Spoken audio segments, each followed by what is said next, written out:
മമ്മീൻ്റെ പപ്പൻ്റെ ആടായിരുന്നു. പപ്പൻ്റെ ഏട്ടൻ്റെ അങ്ങനെ ആരും ഉണ്ടായിരുന്നു, എനിക്ക് നല്ലോണം അറിയില്ല.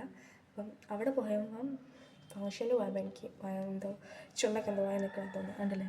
പിയേഴ്സിന് പിന്നെ ലിപ്സ്റ്റിക് ഇട്ടാൽ കുറച്ച് ഡ്രൈ ചെയ്തൊക്കെ ഞാൻ അന്ന് കേട്ടോ ശരിക്കും കാര്യം പറഞ്ഞാൽ തന്നെ ഡ്രൈ ചെയ്യുന്നതന്നെ. അപ്പോൾ ഏതായാലും ഞാൻ അന്ന് ഡ്രൈ ചെയ്ത് നോക്കി, എനിക്ക് ഭയങ്കര ഇഷ്ടപ്പെട്ടിട്ട്.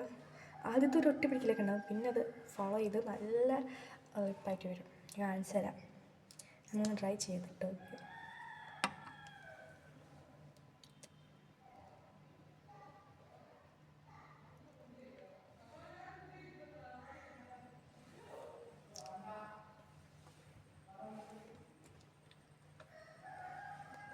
ലിപ്പിലോട്ട് ആക്കിയിട്ടുണ്ടെന്ന്